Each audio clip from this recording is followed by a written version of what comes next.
Bismillahirrahmanirrahim. Assalamualaikum warahmatullahi wabarakatuh. Kurang kompak, sedikit yang salam keras. Ya, ini aja Pak, Bu, nggak kelihatan di video. Siapa yang salamnya semangat, saya doakan rezekinya semakin lancar. Amin. Yang dimana yang masih bekerja, masih aktif, saya doakan terus dan bisa naik tingkatnya, naik pangkatnya. Amin. Sehingga kita bisa menikah lagi. Amin. Baik. Malam. Assalamualaikum warahmatullahi wabarakatuh. Alhamdulillahirabbil alamin. Wassalatu wassalamu asrofil anbiya wal mursalin wa ala alihi wa sahbihi ajma'in. Asyhadu an la ilaha illallah wahdahu la syarika lah wa asyhadu anna Muhammadan abduhu wa rasuluhu la nabiyya ba'dah. Allahumma shalli ala sayyidina Muhammad wa ala alihi sayyidina Muhammad amma ba'd. Alhamdulillah, nikmatillah wa syukurillah. Marilah Bapak-bapak, Ibu-ibu dan saudara sekalian, jamaah sholat Isya, dan nanti insyaallah kita lanjutkan dengan tarawih yang diridhoi dan dirahmati oleh Allah Azza wa Jalla. Tidak bosannya kita setiap hari untuk selalu bersyukur kepada Allah. Dengan semakin kita bersyukur, maka Allah pun juga akan semakin menambah kenikmatan-kenikmatan itu terus-menerus. Tapi kalau kita tidak bersyukur, kita kufur nikmat, maka Allah Subhanahu wa taala akan memberikan azab kepada kita. Inna adzabi lasadid. Di situ dijelaskan bahwa siapapun yang akan tidak mensyukuri nikmat Allah, maka Allah pun akan memberikan azab kepada kita semua. Bapak-bapak, ibu-ibu dan saudara sekalian, sholawat dan salam kita berikan pada junjungan kita Nabi besar Muhammad sallallahu alaihi wasallam. Allahumma shalli. Ma'asyiral muslimin rahimakumullah. Saya hari ini akan memberikan sedikit materi yang disebut dengan birrul walidain, yaitu berbuat baik kepada kedua orang tua. Al-birru lughatan al-khairu wal fadlu wa ta'ah. Apa di situ? Al-bir, yaitu menurut bahasa Arab adalah kebaikan. Al-khair. Terus al-fadlu itu keutamaan, dan ta'ah atau at-ta'ah itu adalah ketaatan.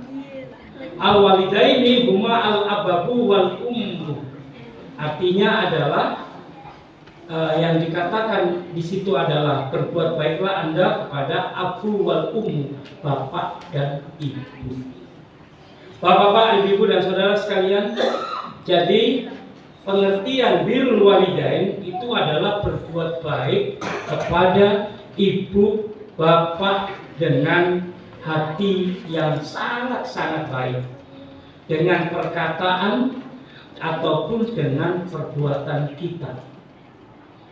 Dari sini bapak-bapak, ibu dan saudara sekalian, maka kalau kita lihat hukum asal dari birrul walidain adalah yang kita sebut dengan fardu ain,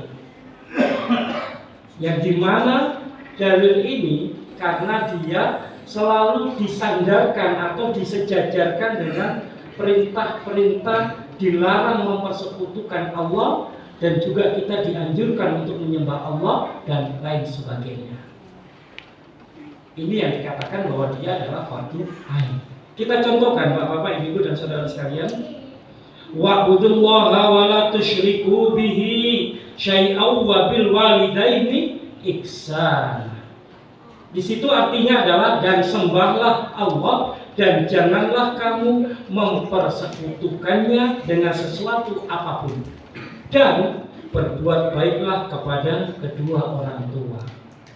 Di sini disejajarkan bapak-bapak, ibu dan saudara sekalian, bahwa birrul walidain itu disejajarkan dengan perintah Allah, yaitu kita dianjurkan untuk menyembah Allah, dan menyembah Allah itu wajib atau fardu ain. Makanya di sini dikatakan hukum asal dari yang kita sebut dengan birrul walidain, yaitu kita sebagai anak berbuat baik kepada kedua orang tua, itu adalah hukumnya wajib. Dalam firman Allah yang lainnya juga dikatakan, Bapak, Ibu, dan saudara sekalian, yang bunyinya adalah wa qadara rabbuka alla ta'budu illa iyyahu wa bil walidaini ihsan.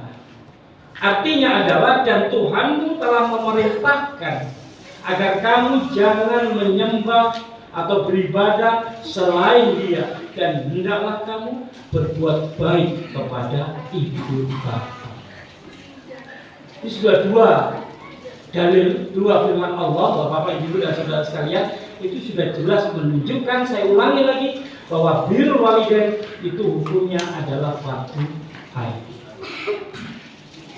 Bapak, Ibu, dan saudara sekalian, terus bagaimana kalau andaikan ada dua fardu, yang dimana satu adalah fardu ain, itu ada juga yang harus kita lakukan adalah fardu kifayah.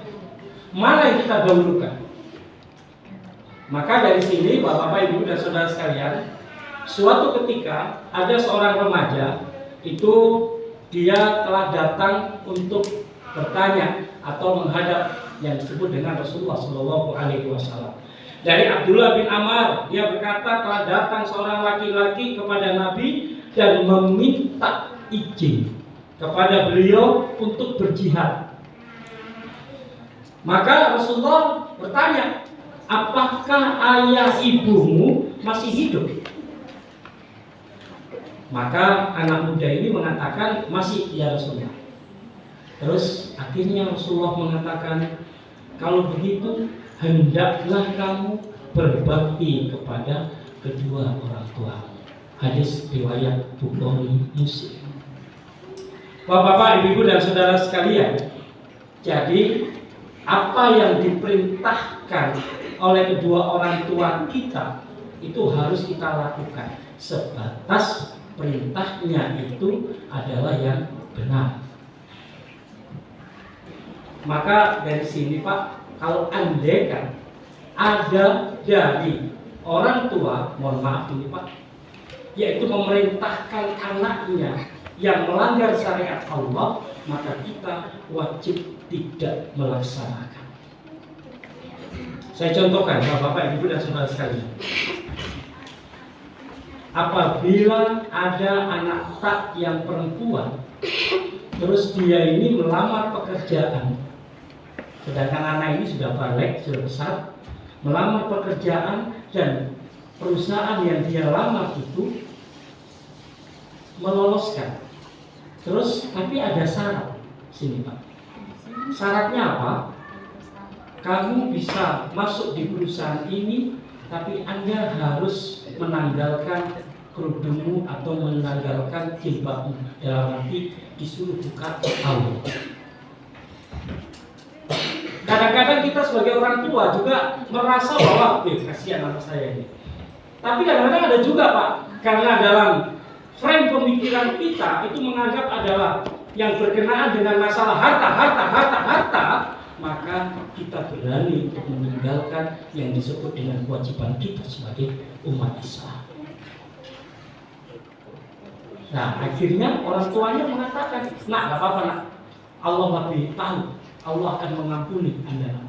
Gak apa-apa, yang penting kamu bisa masuk di perusahaan itu, apalagi gajinya adalah 15 juta andaikan per bulan. Ini, Bapak, Ibu, dan saudara sekalian, bahwa kita sebagai umat Islam, apalagi yang perempuan, itu diwajibkan untuk menutup aurat, dan aurat yang ditutup itu seberapa mungkin kita semua sudah tahu. Loh, sedangkan pada waktu dia mau diterima, disuruh untuk membuka aurat, kalau kita membuka aurat dan orang tua menyetujui, berarti sama-sama kita ini berdosa. Dan mohon maaf, Pak, tidak ada berkahnya gaji yang kita akan terima. Kenapa? Karena kita di lain pihak atau di lain sisi kita meninggalkan perintah Allah. Itu yang pertama. Bapak, Ibu, dan saudara sekalian, yang kedua,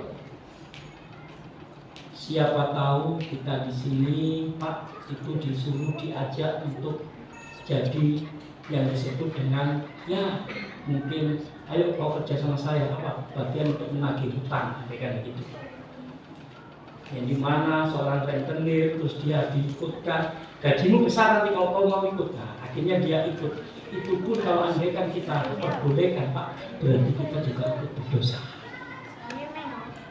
Nah itulah Bapak-bapak, ibu dan saudara sekalian, sebagian contoh apabila kita ini sebagai anak terus diberikan tawaran yang menggiurkan, tapi dari sisi penawaran itu kita disuruh untuk menanggalkan yang disebut dengan kewajiban yang harus kita lakukan, maka Bapak-bapak, ibu dan saudara sekalian, itu kita hukumnya berdosa. Lebih baik kita tinggalkan Pak, masih banyak pekerjaan-pekerjaan yang lainnya. Itu yang pertama. Sekarang bagaimana kalau hukumnya kita menuruti orang tua, tapi hukumnya sunnah? Ya, ini hukumnya sunnah. Bagaimana hukumnya sunnah, Bapak-bapak, ibu dan saudara sekalian? Yaitu andaikan kita, yaitu menikahkan anak kita. Ya, contohnya Pak ya, kita punya anak, mau kita nikahkan, kita carikan maksudnya. Kan anak sekarang kadang-kadang dia katakan, sekarang kan sudah bukan zamannya Siti Nurbaya kayak begitu. Nah, di sini kalau kita ikuti apa yang diberikan orang tua, Pak, itu hukumnya sunnah. Tapi kalau kita nggak mau, sebenarnya kalau kita sudah punya pilihan sendiri, itu nggak apa-apa, nggak berdosa. Ini salah satu contoh yang dimana kalau kita ini ikuti, kita akan mendapatkan pahala. Tapi kalau kita nggak turuti karena kita punya pilihan sendiri, maka itu hukumnya tidak berdosa. Contoh yang kedua, andaikan di sini Bapak-bapak, ibu dan saudara sekalian, yaitu orang tua karena melihat anaknya kasihan, saya melihat anaknya kasihan, terus anaknya ini diperintahkan orang tuanya ceraikan itu istrinya. Nah, tapi di sini kalau andaikan anaknya menuruti, hukumnya sunnah. Tapi kalau tidak mengikuti, itu nggak apa-apa. Kenapa?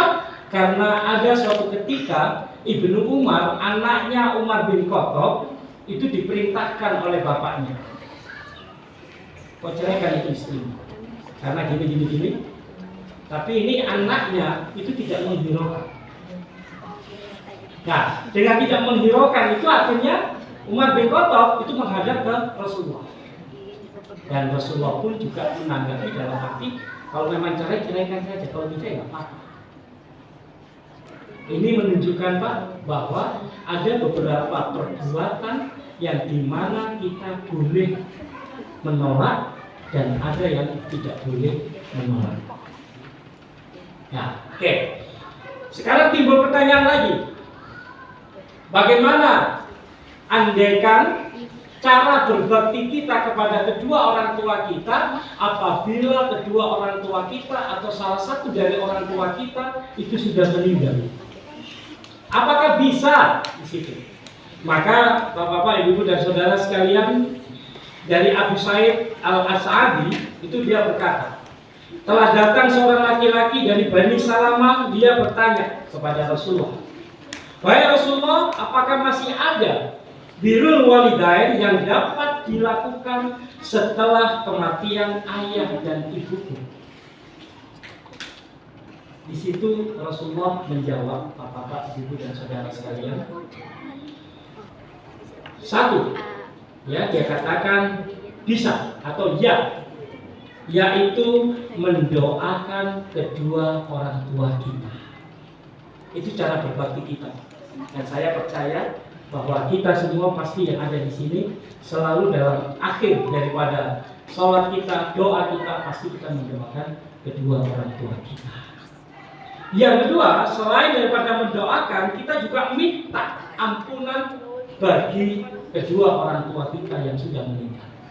Jadi kita minta ampun, Pak. Selain kita minta ampun sendiri, kita pun juga minta ampun agar kedua orang tua kita yang sudah meninggal itu diampuni dosa-dosa. Dan yang ketiga, Bapak-bapak, Ibu dan saudara sekalian, adalah kita juga diharuskan melaksanakan janji keduanya setelah kedua orang tua kita itu meninggal. Kalau andaikan di sini Pak ada kedua orang tua kita ini dia berjanji untuk apa? Yang kebaikan, Pak ya, kebaikan.